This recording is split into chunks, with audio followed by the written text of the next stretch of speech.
Muy buenos días, tardes o noches. Para este video les hablaremos sobre el existencialismo. Primero, se les explicará que este término fue el resultado de un intenso trabajo filosófico desarrollado entre los siglos XIX y XX. Esto en una búsqueda clara de la razón de la existencia, a partir de la individualidad, emociones, acciones, así como la responsabilidad de cada individuo. El existencialismo como tal es una corriente filosófica la cual persigue el conocimiento de la realidad a través de la experiencia inmediata de la propia existencia. Este movimiento de filosofía se destacó al ser humano como algo individual, como el creador del significado de su vida. Para el existencialismo, la existencia propia de una persona es lo que define su esencia, y no una condición humana general. Existen varias características de esta corriente filosófica, entre las cuales están: la existencia precede a la esencia. No solo la razón descubre la realidad, el pesimismo, la vida se impone sobre la razón abstracta, las cosas son, pero solo existe el hombre. Salir de la propia conciencia para dirigirse hacia el mundo, la existencia tomada como trascendencia, y los valores son creaciones de la libertad humana. Una vez dicho esto, pasaremos con los precursores del existencialismo, entre los cuales tenemos a Arthur Schopenhauer, nacido en 1788 y muere en 1860. Schopenhauer era un filósofo alemán caracterizado por negar la idea de que el mundo y el hombre surgieran a raíz de una razón universal o absoluta. En lugar de ello, buscó postular a la voluntad humana como la encargada de estructurar la realidad como tal. Schopenhauer también nos dijo que la voluntad es una fuerza ciega, irracional, omnipotente, y generalmente el hombre fracasa frecuentemente en su lucha contra él.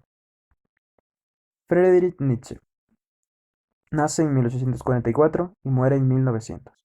Nietzsche se inspiró en el trabajo de Schopenhauer, el cual era uno de sus ídolos, y convirtió su concepto de voluntad en la voluntad del poder.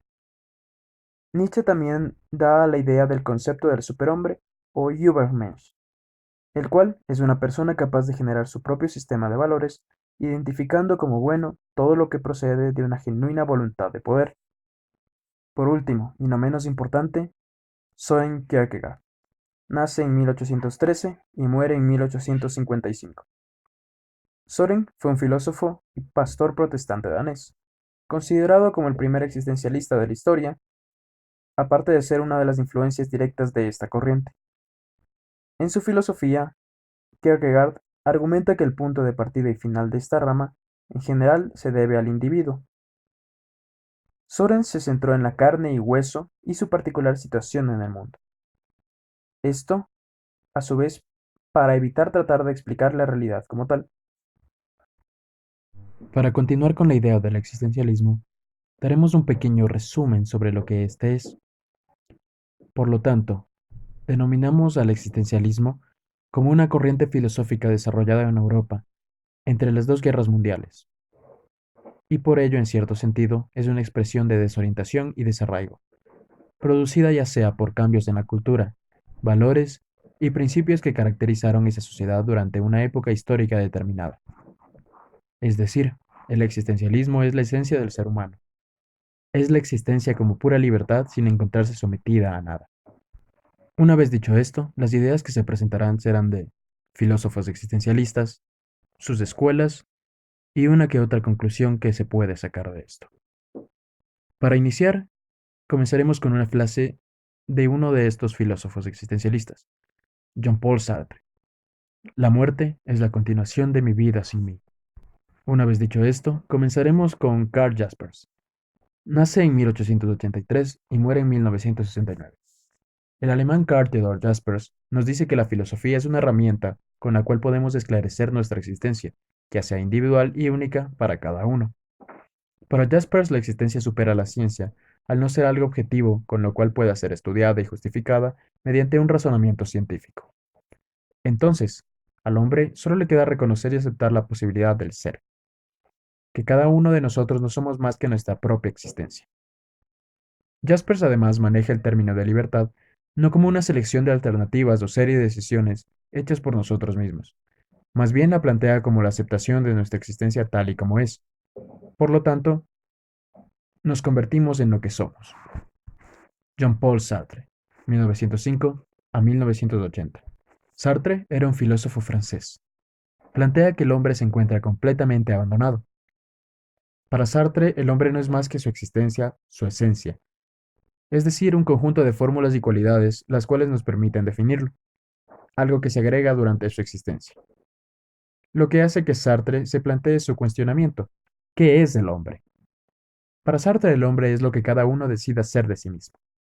Además, establece la diferencia entre los objetos, que son en sí mismos y se limitan a su propia existencia, y los seres humanos, que somos para uno mismo al ser autoconscientes y construimos nuestro propio futuro.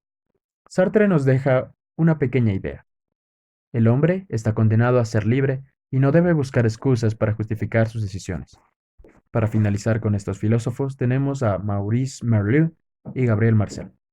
Maurice Merleau nace en 1908 y muere en 1961.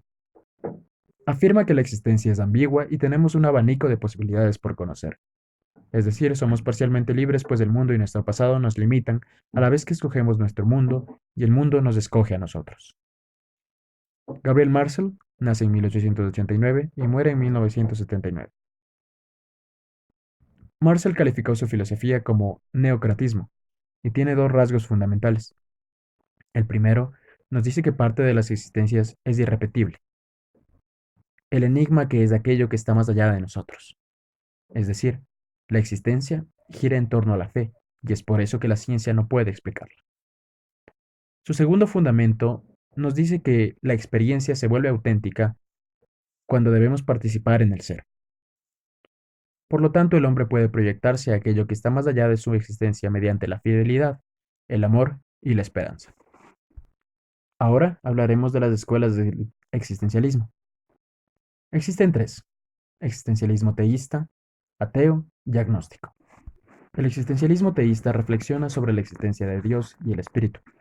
El ateo, como su nombre lo indica, niega a lo divino.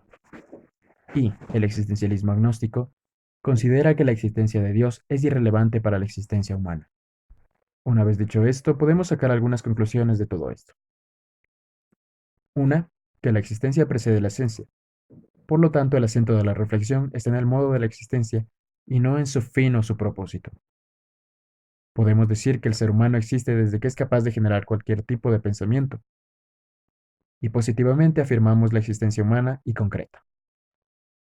Para finalizar, la libertad debe ser ejercida por el sujeto desde una absoluta responsabilidad individual, lo cual debería derivar en una moral que no requiera de un imaginario previo para su justificación.